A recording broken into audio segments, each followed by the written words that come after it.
লেখিকা প্রিয়াঙ্কা শীর। অসময়ের বসন্ত। লিপিকা আর সুজিত বারান্দায় বসে চা খাচ্ছিল। হঠাৎ করে কোথা থেকে একটা আরশোলা এসে পড়ল লিপিকার শাড়িতে। লিপিকা পড়িকি মড়ি করে হুমড়ি খেয়ে এসে পড়ল সুজিতের বুকে। লিপিকার হাতের চায়ের কাপটা ততক্ষণে ওর হাত থেকে ছিটকে মেঝেতে পড়ে গিয়ে ভেঙে টুকরো টুকরো হয়ে গেছে। লিপিকা আরশোলার ভয়ে ততক্ষণে জ্ঞান হারিয়ে বুঝতেই পারেনি যে ভয়ের চোটে সে কোনো অসঙ্গত কাজ করে ফেলেছে। সুজিত অবশ্য পুরো ঘটনাটার আকস্মিকতায় নিজের হাসি ধরে রাখতে না পেরে হো হো করে হেসে উঠে বলে ওঠে, আচ্ছা পাগলি তুমি লিপি, এই বুড়ো বয়সে এখনো আরশোলাকে ভয় পাও? লিপিকা তখনও দু চোখ খুলে তাকিয়ে দেখতে পারছে না ভয়ের চোটে। ওর মনে হচ্ছিল তখনও আরশোলাটা বোধহয় ওর শাড়ি থেকে উড়ে যায়নি। সুজিত ওর মনের ভয়টা বুঝতে পেরে বলে ওঠে, চোখ খোলো লিপি, এই দেখো আরশোলা উড়ে গেছে। লিপিকা সুজিতের কথায় আশ্বস্ত হয়ে ধীরে ধীরে চোখ খুলে দেখে সত্যি আর আরশোলা নেই, উড়ে গেছে। লিপিকা এবার পুরো ঘটনাটা বুঝতে পেরে একটু লজ্জা পায়, তারপর ধীরে ধীরে হেসে ওঠে। ওকে হাসতে দেখে সুজিতেরও আবার হাসি পায় ওই ঘটনাটায়। লিপিকা তখনও সুজিতের বাহুবন্ধনে আবদ্ধ। দুজনের কারোরই খেয়াল নেই এবার যে একে অপরকে ছেড়ে দাঁড়াতে হবে। ঠিক সেই সময় হঠাৎই ঘরে প্রবেশ করে লিপিকার দেওর সুবীর। বাড়ির সদর দরজা আলতো করে ভেজানো ছিল। লিপিকার পরিচারিকা ঝুমা কাজ সেরে বাড়ি ফেরার সময় দরজা আলতো ভিজিয়ে বাড়ি চলে গেছে। তারপর আর লিপিকা দরজা ভেতর থেকে বন্ধ করে আসার খেয়াল ছিল না। তাই ভেতরে আসার জন্য সুবীর বাবুকে আর কলিং বেল বাজাতে হয়নি। সুবীর বাবু লিপিকার পাশের বাড়িতেই থাকেন। ওনার বিয়ে হয়ে যাওয়ার পরে উনি নিজের ইচ্ছেতে দাদার সংসার থেকে আলাদা হয়ে গিয়ে পাশেই একটা বাড়ি কিনে থাকতে শুরু করেন। তবু দাদা মারা যাওয়ার পর থেকে নিজের কর্তব্যস্বরূপ বৌদির নিয়মিত খবরাখবর নেওয়াটা সুবীরবাবুর এক প্রকার অভ্যেস হয়ে গেছে। সুবীরবাবু সাধারণত রাতের বেলায় অফিস ফেরত পথে এসে একবার ভদ্রতাবশত তার সদ্য বিধবা বৌদির খবরাখবর নিয়ে যান। কিন্তু এই সময় বিকেলের দিকে সুবীরবাবুর হঠাৎ আগমন লিপিকার কাছে খানিকটা অপ্রত্যাশিত ছিল। তাহলে হয়তো শাড়িতে আরশোলা পড়ে যাওয়ার ভয়কেও জয় করে কিছুতেই ভুলবশত ও সুজিতের বুকের ওপর গিয়ে পড়তো না, কিন্তু নিয়তিতে হয়তো এমনটাই লেখা ছিল। তাই সেদিন বৌদির খবর নিতে এসে নিজের চোখে এক পরপুরুষের গায়ে বৌদিকে ঢলে পড়তে দেখে সুবীরবাবু নিজের চোখকে বিশ্বাস করতে পারলেন না। তার গিন্নি অবশ্য তাকে প্রায়শই বলে, শোনো দাদা মারা গেছে তো বেশ কিছুদিন হলো, এখনো আর অত বৌদি বৌদি করে কাতর হইও না। তোমার বৌদি না একটা জিনিস। তোমার দাদা মারা যেতে না যেতেই ওই দেমাকি মহিলা ঘরে পরপুরুষকে ঢুকিয়ে বেলাল্লাপনা করছে। শোনো আমি বলে দিচ্ছি, এরপর থেকে আমি তিন্নিকেও আর ও বাড়িতে পাঠাবো না। মেয়েটা আমার বড় হচ্ছে, তোমার বৌদিকে পরপুরুষের সাথে অত ঢলামি করতে দেখলে মেয়েটা আবার কি শিখবে বলো তো ওকে দেখে। সুবীরবাবু অবশ্য তার স্ত্রীর বলা কথা বিশ্বাস করতে কিছুতেই পারেননি। মুখে বিস্ময়ের চিহ্ন ফুটিয়ে বলে উঠেছিলেন, যা, এ হতেই পারে না। সেই ছোটবেলা থেকে বৌদিকে দেখে আসছি আমি। বৌদি আমার সাক্ষাৎ মা লক্ষ্মীর রূপ। বৌদি কখনো এমন কাজ করতেই পারে না। সুবীরবাবুর স্ত্রী শিলা অবশ্য সুবীরবাবুর কথায় মুখ বেঁকিয়ে বলে উঠেছিল, ও বউয়ের কথা বিশ্বাস হচ্ছে না তাই তো? শোনো, গরিবের কথা বাসি হলে সত্যি হয়। একদিন তুমিও মানতে বাধ্য হবে যে আমার বলা প্রত্যেকটা কথা বর্ণে বর্ণে সত্যি। বৌদিকে অমনভাবে পরপুরুষের বুকে পড়ে থাকতে দেখে শিলার বলা কথাগুলো সে সময় স্বাভাবিকভাবেই মনে পড়ে গেল সুবীরবাবুর। মনে মনে ওনার নিজের ওপরেও খানিক ঘেন্না হলো এই ভেবে যে এই মহিলাকে সত্যি কিভাবে তিনি দেবীর আসনে বসিয়েছিলেন। তাই বৌদির অমন অশালীন আচরণ দেখে মুখে ঘেন্নাসূচক ভাবভঙ্গি ফুটিয়ে অস্ফুট স্বরে ছি উচ্চারণ করে উনি ঘর থেকে বেরিয়ে যান। সুবীরবাবুর ওই ঘেন্নাসূচক ভাবভঙ্গি দেখে লিপিকার সম্বিত ফেরে। ততক্ষণে দুজনে দুজনকে ছেড়ে বেশ খানিকটা দূরে সরে দাঁড়িয়েছে। সুবীরবাবু ওইভাবে ঘর ছেড়ে বেরিয়ে চলে যাওয়ায় লিপিকা মুখে আঁচল চাপা দিয়ে ফুপিয়ে ফুপিয়ে কাঁদতে কাঁদতে বলে ওঠে, এ আমি কি করে ফেললাম? আমায় কি ভাবলো ঠাকুরপো? এই বুড়ো বয়সে এসে আমার এমন ভীমরতি হলো কিভাবে? ঘটনার আকস্মিকতায় সুজিতবাবুও তখন মারাত্মক অস্বস্তিতে। উনি লিপিকাকে কিভাবে সান্ত্বনা দেবেন তা নিজেই ঠিক বুঝে উঠতে পারছিলেন না। এমন সময় লিপিকা আবার কাঁদো কাঁদো গলায় বলে ওঠে, আমার এতদিনকার ভালোবাসা সততা সব জলে মিশে গেল। আজকের এই ছোট্ট ভুলটার জন্য আমি ঠাকুরপোর চোখে অসতী হয়ে গেলাম। অথচ ওর দাদা বেঁচে থাকতে যে আমি কোনোদিনও কারোর দিকে চোখ তুলেও তাকাইনি, এ সত্যি কি ঠাকুরপোরও অজানা? আমি যে মন প্রাণ ঢেলে শুধু ওর দাদাকেই ভালোবেসে এসেছি সারা জীবন, তাকে ঠাকুরপো জানে না? তাহলে আজ কি করে এক নিমেষে আমি ঠাকুরপোর চোখে এতটা নিচে নেমে গেলাম? ঠাকুরপো নিশ্চয়ই আমাকে চরিত্রহীন ভেবে নাক সিটকাচ্ছে। লিপিকার দুশ্চিন্তা তখনও শেষ হয়নি, এমনকি ক্রমশ বেড়ে চলেছে। ইতিমধ্যেই সুজিত হঠাৎ ঘটে যাওয়া এই ঘটনার বিড়ম্বনা আর অস্বস্তি কাটিয়ে মনে জোর এনে বলে উঠল, জানি খুব ভালোবাসতে তুমি অধীর দাকে, কিন্তু অধীর দা তো এখন বেঁচে নেই, তাই এখন তো আর তুমি চাইলেও তার সাথে বিশ্বাসঘাতকতা করতে পারবে না। কোনোভাবেই কোনো ঘটনাতেই তার সম্ভব নয়। তুমি ভয় পেয়ে না বুঝে হয়তো আমার খানিক কাছে চলে এসেছিলে ঠিকই, মানছি তার জন্য তোমার অস্বস্তি হওয়াটাই স্বাভাবিক, কিন্তু তাই বলে এই সামান্য ঘটনার জন্য তুমি নিজেকে এইভাবে দোষারোপ করলে যে আমার নিজেকে খুব ছোট মনে হবে লিপি। এতক্ষণে সুজিতের দৃঢ় ভঙ্গিতে বলে ওঠা কথাগুলো শুনে লিপিকার মনে জোর আসে। লিপিকা চোখের জল মুছতে মুছতে বলে ওঠে, আমি কোনো ভুল করিনি বলছো? ঠাকুরপো যে আমায় ভুল বুঝলো। সুজিত আবার দৃঢ় গলায় বলে উঠল, কেউ ভুল বুঝলেই বা তার দায় তুমি নেবে কেন? তুমি তো জানো তোমার মনের মধ্যে কোনো পাপ নেই, তাহলে কে কি ভাবলো সেই ভেবে ভেবে নিজের শরীর খারাপ করো না। মানুষের মন নানা ছোটখাটো ব্যাপারে শুধু কুৎসিত ইঙ্গিত খোঁজে, তুমি আমি চাইলেও তা আটকাতে পারবো না, শুধু আমাদের মনের মধ্যে কোনো পাপ না থাকলেই হলো। সেদিন আর কথা বাড়ায়নি সুজিত, কথা শেষ করেই ও বাড়ি থেকে বেরিয়ে চলে এসেছিল। কিন্তু রাতে কিছুতেই ঘুম আসছিল না লিপিকার। সেদিন বিকেলে লিপিকার সুজিতকে ঘনিষ্ঠ অবস্থায় দেখে সুবীরবাবুর ওই নাক সিটকে ঘর থেকে বেরিয়ে যাওয়ার দৃশ্যটা কিছুতেই ভুলতে পারছিল না লিপিকা। নিজেকে বড় ছোট মনে হচ্ছিল ওর, চোখের সামনে ভেসে উঠছিল অতীতের নানান দৃশ্য। দৃশ্য এক, সেবার অধীরের কি ভীষণ জ্বর বেঁধেছে। লিপিকার নাওয়া খাওয়ার সময় ছিল না, মানুষটার সেবা যত্ন করতে করতে সুবীর বাবু সেদিনও সৌজন্যতা বশত দাদা বৌদির খবর নিতে গিয়ে দেখেছিল বৌদি সারা রাত অসুস্থ দাদার সেবা করতে গিয়ে দু চোখের পাতা এক করতে পারেনি। তখন এই সুবীরই তার বৌদিকে নরম গলায় বুঝিয়েছিল, নিজের শরীরের কথাটা ভাবো বৌদি, দাদার সেবা করতে করতে তুমি যদি অসুস্থ হয়ে যাও তখন কি হবে একবারও ভেবে দেখেছো? দৃশ্য দুই, বিয়ে রাতে জানিয়ে দিয়েছিল অধীর তার মা বাবা খুব অল্প বয়সেই মারা যাওয়ায় দুই ভাই আর এক বোনের সব দায়িত্ব অনেক ছোট থেকেই সে নিজের কাঁধে নিয়ে নিয়েছে। তাই ওদেরকে প্রতিষ্ঠিত না করে সে কিছুতেই সন্তানের বাবা হতে পারবে না। কোনো মেয়েই বা তার স্বামীর এত বড় সিদ্ধান্ত মন থেকে মানতে পারে? তবু বিয়ের আগে মায়ের শিখিয়ে দেওয়া কথা মতন শ্বশুর বাড়িতে গিয়ে স্বামীর সমস্ত ইচ্ছে মেনে নিয়ে মানিয়ে গুছিয়ে চলার চেষ্টা করেছিল লিপিকা। তারপর দুই দেওরের পড়াশোনা শেষে চাকরি পাওয়া আর ননদের বিয়ে দেওয়া পর্যন্ত অপেক্ষা করতে করতে লিপিকার আর মা হওয়াই হলো না। বিয়ের অতগুলো বছর পরে অনেক ডাক্তার দেখিয়েও তারা আর সন্তানের মুখ দেখতে পায়নি। লিপিকা এই ঘটনার জন্য অধীরের ওপর এক প্রকার অভিমান করেই কত রাত নিজের বালিশ ভিজিয়েছে, তবু নিয়তির বিচার ওরা আটকাতে পারেনি। অধীরও এই ঘটনার জন্য লিপিকার হাত ধরে বহুবার ক্ষমা চেয়েছে। হয়তো সময় মতো চেষ্টা করলে আমরাও সন্তানের মুখ দেখতে পারতাম লিপি, কিন্তু আমার দোষেই হয়তো এতটা দেরি হয়ে গেল। আমি যে একসাথে এতগুলো আর্থিক দায়িত্ব কিছুতেই টানতে পারতাম না। লিপিকা তার কথার কোনো উত্তর না দিয়ে গম্ভীর মুখে অধীরের হাত ছাড়িয়ে বিছানায় শুতে চলে যেত। তারপর এভাবেই আরও কতগুলো দিন মাস বছর কেটে যায়। দৃশ্য তিন, তার দুই দেওরেরও এরপর বিয়ে হয়ে যায়, আর ওর দেওর ননদের ছেলেমেয়েরা ওর চোখের সামনে খেলে বেড়াতে থাকে। লিপিকার বুকের মাতৃত্ব তখন আরো গুমড়ে গুমড়ে কাঁদতে থাকে। সেই সময় সুবীরের বউ ওর ছোট যা শিলা তিন্নিকে ওর হাতে তুলে দিয়ে যায়। সেই থেকে তিন্নিকে নাওয়ানো খাওয়ানো মানুষ করার প্রায় অনেকটাই দায়িত্ব সামলেছে লিপিকা নিজে হাতে। অথচ আজ শিলার কারচুপিটা বুঝতে পারছে লিপিকা। সেই সময় লিপিকার কোলে নিজের সন্তানকে না তুলে দিলে শিলা প্রেগনেন্সির পরে নিজের চাকরি জীবন আবার শান্তিতে শুরু করতে পারত না। আজ সেসব কথা মনে পড়তে নিজেকে বড় অসহায় মনে হচ্ছে লিপিকার। মনে হচ্ছে সবাই যেন বড্ড বেশি তাকে নিজের প্রয়োজনে ব্যবহার করলো।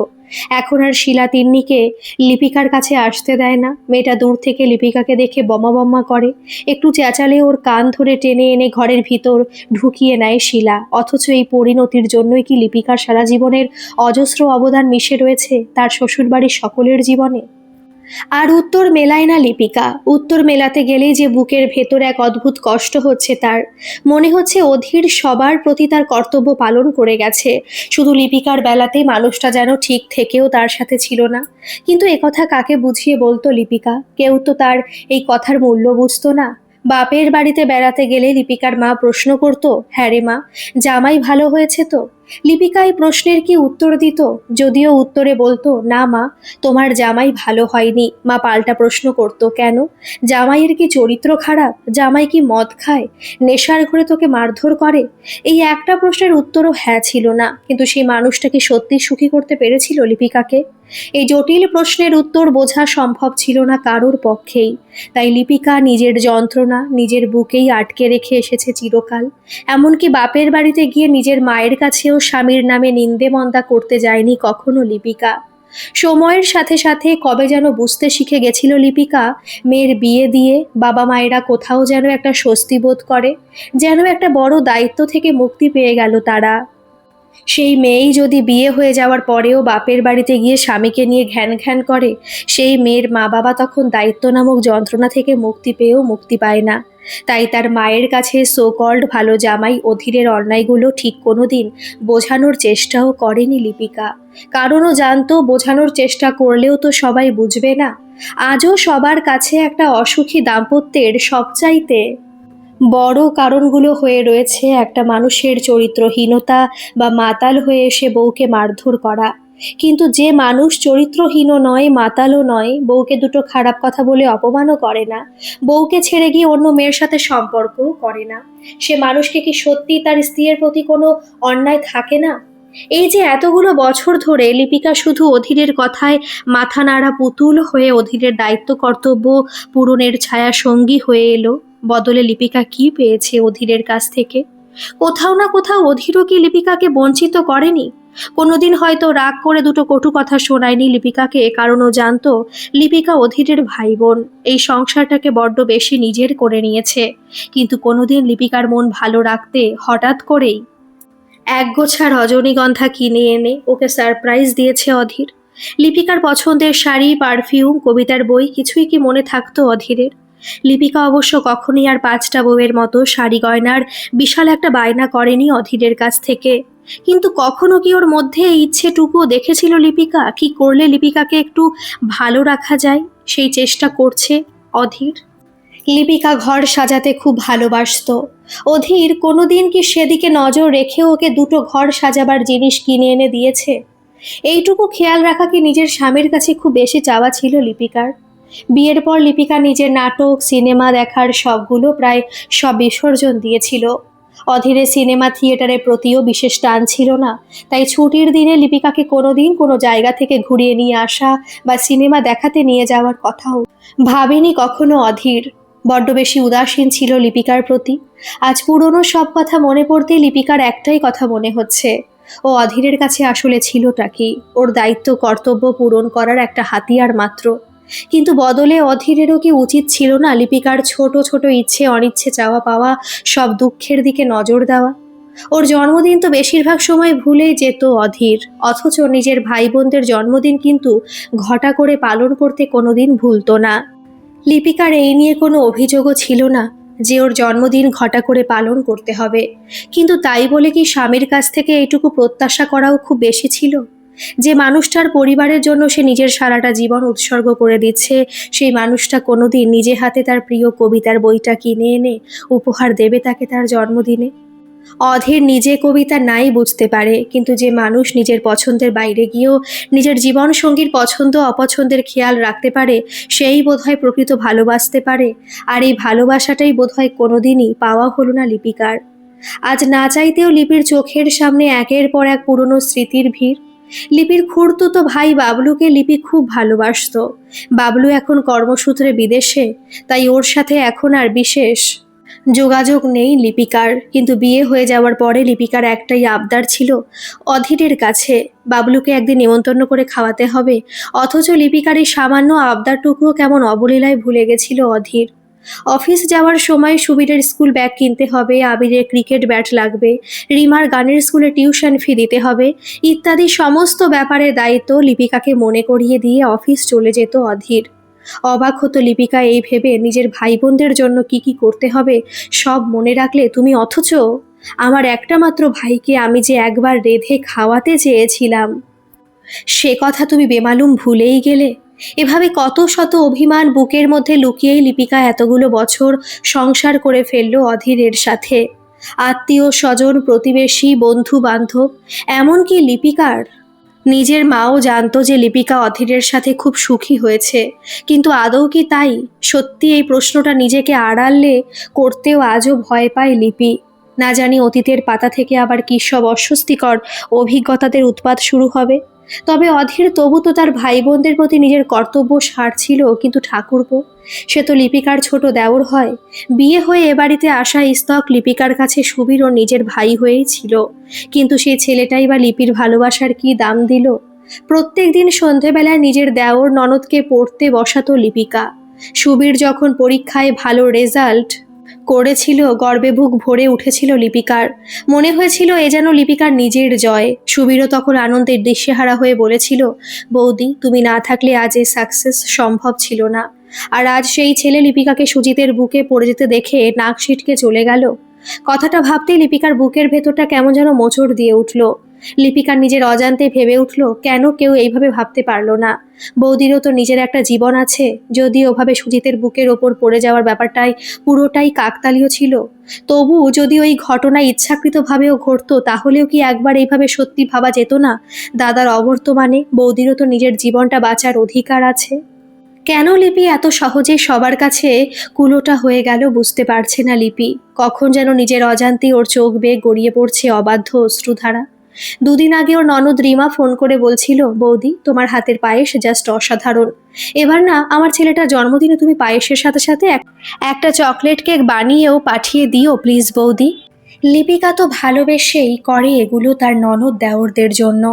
তবু কোথাও যেন আজ বারে বারে মনে হচ্ছে লিপিকার মিষ্টি কথার আড়ালে নিজেদের স্বার্থ সিদ্ধির মেকি আবরণটা লুকিয়ে রেখেছে সবাই।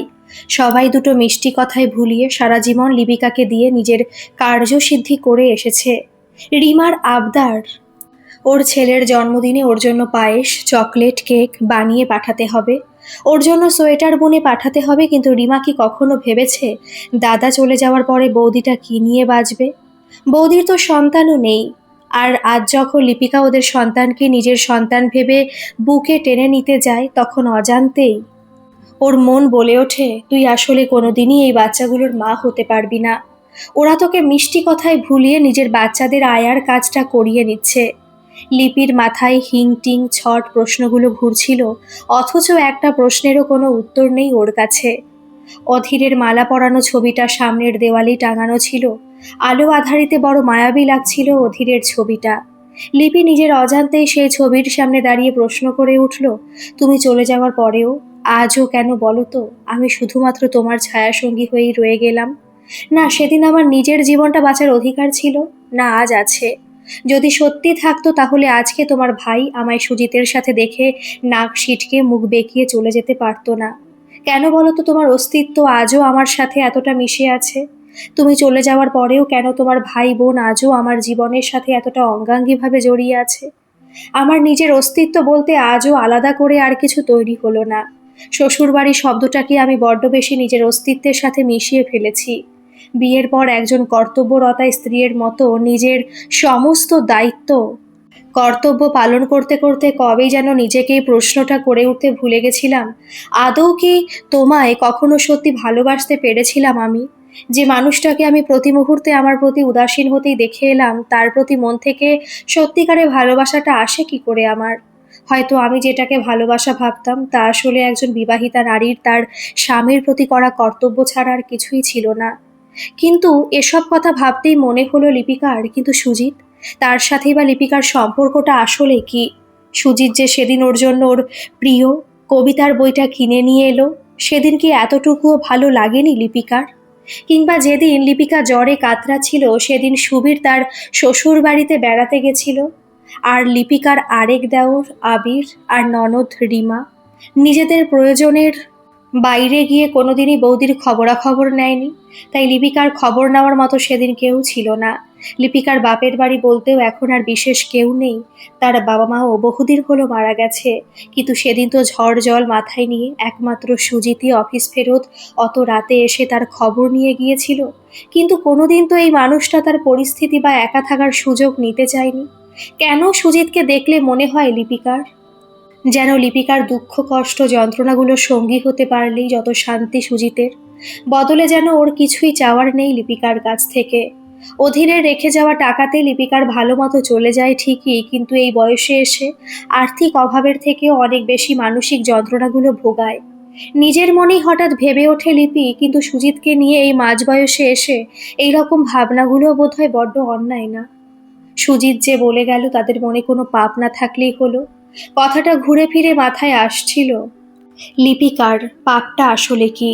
আজ যে ঘটনার আকস্মিকতায় লিপিকা সুজিতের বুকের ওপর পড়ে গেছিল, সেই মুহূর্তের ভালো লাগাটুকুকে কি সত্যি অস্বীকার করতে পারে লিপিকা?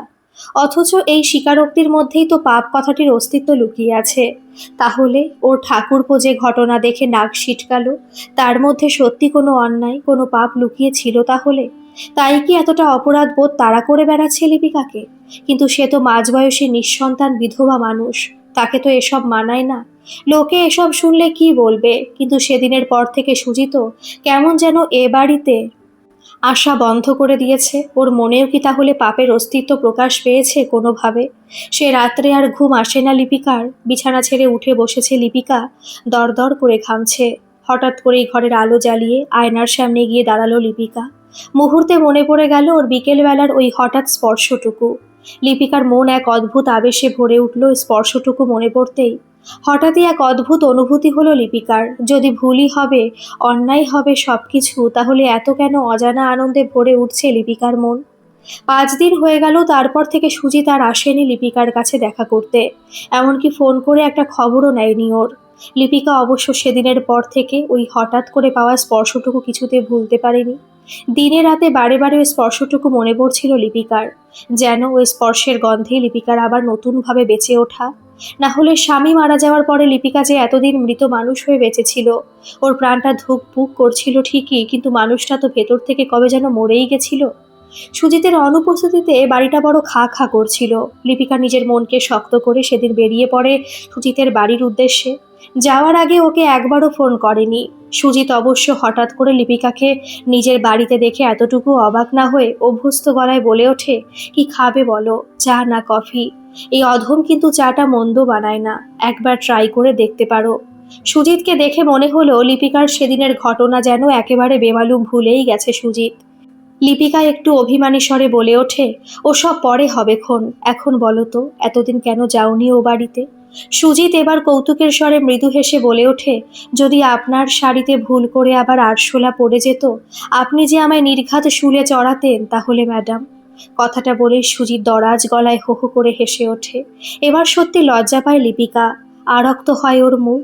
মুখ অনেকখানি কিছু বলতে চায়, অথচ মন বাধা দেয়। আনত মুখে শাড়ির আঁচল নিয়ে খুটখাট করতে করতে ঘরের এক কোণে চুপিসারে দাঁড়িয়ে থাকে লিপিকা, যেন ওর সব কথা হারিয়েছে। সুজিত ওর মনের ভাব বুঝতে পেরে ওর কাছে খানিক এগিয়ে এসে বলে ওঠে, যদি অভয় দাও একটা কথা বলি। লিপিকা একভাবে দাঁড়িয়ে থেকে ঘাড় নাড়িয়ে অনুমতি দেয়, বলো। এবার আবারও সলজ্জভাবে মৃদু হেসে বলে ওঠে সুজিত, ভাগ্যিস সেদিন হঠাৎ করে তোমার শাড়িতে আরশোলাটা এসে পড়েছিল। লিপিকা এবার চমকে উঠে তাকায় সুজিতের দিকে। সুজিত থতমত খেয়ে বলে ওঠে, না মানে, কিছু কিছু সময় কিছু কিছু অন্যায়, কিছু কিছু পাপও বড় সুমধুর হয়। আর এই পাপটা করতে পেরে আমার বেশ ভালোই লাগছে জানো।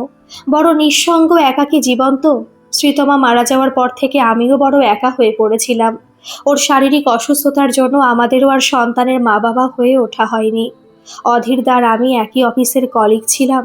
সেই সুবাদে আগে থাকতে আমি তোমাকে চিনতাম ঠিকই, কিন্তু তখন তো এইভাবে ভাবার মতো পরিস্থিতি ছিল না। কিন্তু অধীরদা চলে যাওয়ার পরে তোমার মুখটা দেখে বারে বারে আমি নিজের জীবনের এই দীর্ঘ একাকিত্ব আর অসহায়ত্বের যন্ত্রণা বুঝতে পারতাম। তাই বারবার তোমার কাছে ছুটে যেতাম। কিন্তু সেদিনের ওই শাড়িতে আরশোলা পড়ে যাওয়ার ঘটনাটার জন্য একটা সত্যি বুঝতে পেরেছিলাম জানো, কাউকে কাছে পাওয়ার সুখটা এই দু একটা হঠাৎ ঘটে যাওয়া অসম্ভব ঘটনার মধ্যেই হঠাৎ করে খুঁজে পেয়ে যাই আমরা। না হলে চাতক পাখি আর কিভাবে বুঝবে তৃষ্ণা মেটার স্বাদ কি? সুজিতের কথায় লিপিকার চোখ বেয়ে জল গড়িয়ে পড়ছিল। মুখের ভাষায় আবারও নিজের মনের ভাব অনুভূতিগুলো ঠিক বুঝিয়ে উঠতে পারল না লিপিকা। সেদিন সেই মুহূর্তে কোনো আরশোলা এসে আর উৎপাত করেনি লিপিকাকে, তবু লিপিকা নিজে থেকে ধরা দিল সুজিতের বুকে। লিপিকার চোখে তখন আনন্দের অশ্রুধারা। দুটো মাঝবয়সী মানুষ পাপপূর্ণ ন্যায় অন্যায় ভুলে তখন দুজনের ভীষণ কাছাকাছি জীবনের অপরাহ্ন বেলায়। হয়তো এই হঠাৎ করে ফেলা অন্যায়ের মধ্যেই জীবনের নতুন মানে খুঁজে পেয়েছে ওরা। জানলার বাইরে তখন অঝোর ধারায় বৃষ্টি শুরু হয়েছে। সেই বৃষ্টির জলে ধুয়ে মুছে যাচ্ছে এতদিনকার রুক্ষতা, শুষ্কতা, খরা ফাটা মাটির মলিনতা। ঠিক যেমনভাবে দুটো মানুষের জীবনেও তখন নতুন সজীবতার আভাস, অসময়ে বসন্তের আগমন। গল্পটি কেমন লাগলো অবশ্যই কমেন্ট করে জানাবেন, আর ভালো লাগলে একটা সাবস্ক্রাইব করে আমার পাশে থাকবেন। ধন্যবাদ।